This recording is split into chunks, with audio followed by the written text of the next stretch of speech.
I am Mary Alice Crofton. I am the Executive Director for the Maine Commission for Community Service.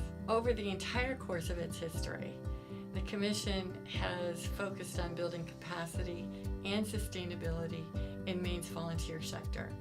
And they do that by funding programs, largely AmeriCorps programs, but we also have other grants. We also raise awareness of what the impact of volunteers are, what the issues are that are facing the volunteer sector.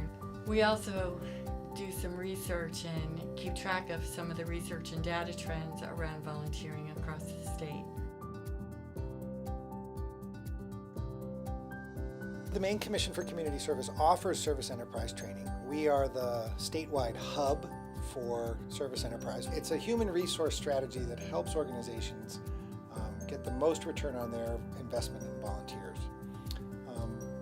It's a practice or an approach that encourages organizations to look at volunteers not as something extra or something that's only appropriate for sort of low-skilled assistance, but rather to look at their whole organizational chart and figure out what their needs are and what they can meet with paid staff, but then also what are the mission-driven activities that volunteers could assist with at all levels of the organization, from the board to leadership to fiscal programming to program management, all the way down to delivery of services.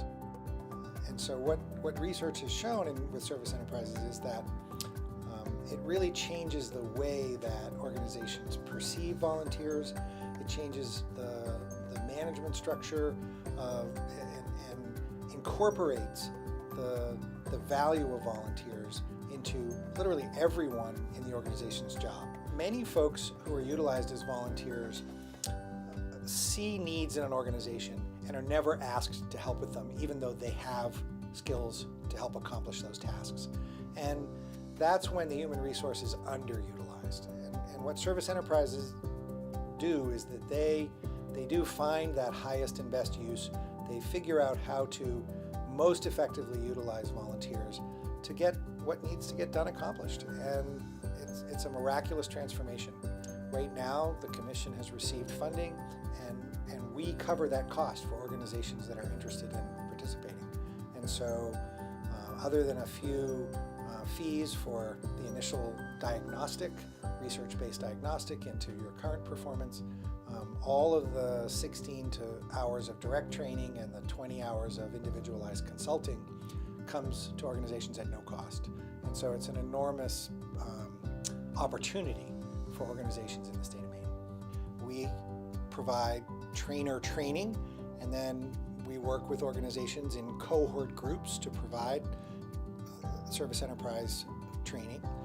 We send our trainers out, we come out ourselves, we work with these organizations, and our goal is to get as many certified as possible.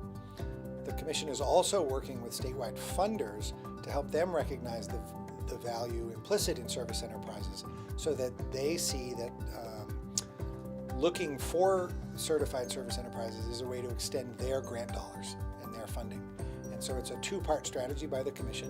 One, raise the capacity of organizations to do their work by helping them become service enterprises, and also raising awareness about the value of service enterprise as a concept for funders and for volunteers and for people in the community to see that the organizations that they support are using the resources that they have to the best levels possible.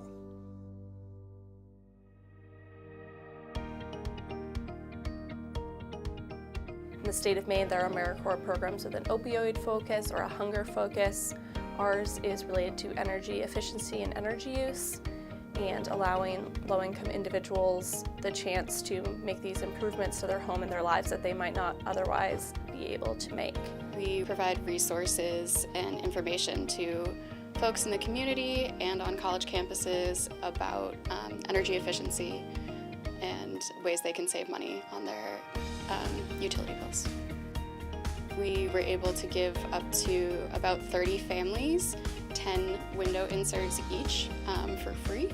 Overall, as a whole, seeing the work that AmeriCorps members do in their communities, the impacts of their service can be very amazing. I'm Elsie Flemings, Executive Director of Healthy Acadia. We're particularly excited about launching an AmeriCorps program, Maine Recovery Corps. This is a program across 8 counties of northeastern Maine where we are working to place volunteer AmeriCorps service members with partnering organizations throughout the 8 counties to serve as recovery coaches.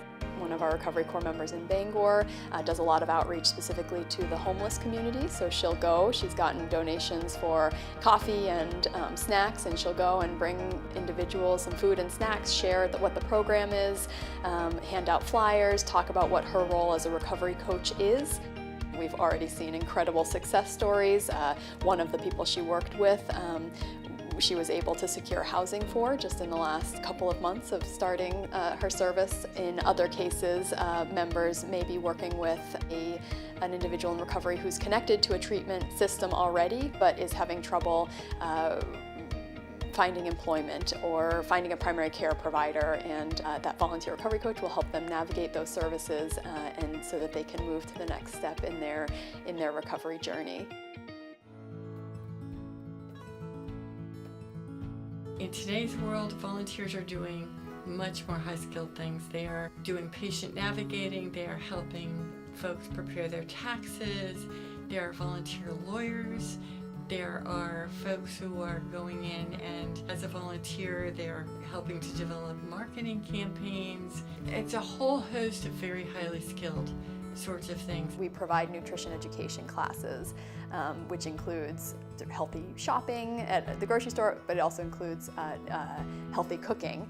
And so we've engaged professional chefs as volunteers at times to partner with our nutrition education coordinators to provide the classes. So they provide a little extra flair. Obviously they have incredible expertise because they're professional chefs, and it's a little extra exciting to think about going to a cooking class with a professional chef, and so that's been a wonderful volunteer partnership as well. As organizations and the public, either funders or policymakers or just folks looking around the community start to think about volunteers, being sure to start changing that perception of what volunteers can do is really critical, because there are an awful lot of highly skilled people who'd be very glad to come in. So Fresh Start Surgical Gifts does free plastic surgery for children. None of that would be possible without volunteers, and almost all of the volunteers involved in this operation are highly skilled, high-impact volunteers. And the more organizations open up to those highly skilled volunteers and what they can add to their organization, the more efficient and effective they can become in terms of being able to add to the resources they've got beyond direct service. When you see people working in a way that they're aware of the impact they're having, they have good direction, they know the expectations, and they're able to tap into skills and interests that they have, it's absolutely magical. Our organization is 100% volunteers. They'll reach out to me and they'll ask me to bring in groups to do painting, landscaping, any kind of large job. Recently we put up a whole playground, which was wonderful. 30 people did it in one day. So volunteers, without them, we really couldn't run the organization. The volunteers at Sarah's house are there to provide an environment of hope and healing for cancer patients. I'm the only full-time employee. We have one part-time employee, and then the rest of the house is really run by our volunteers. Part of my job is to try to put that volunteer in the right program, whether it be our educational services for blind and visually impaired children program, or our senior program where we do outreach. People can do anything with the right support, and people will do it for free if you treat them well. And so to work with volunteers and see them really tap into those interests and passions and discover new things, make new friends, connect with people that have similar interests, all of that is very powerful.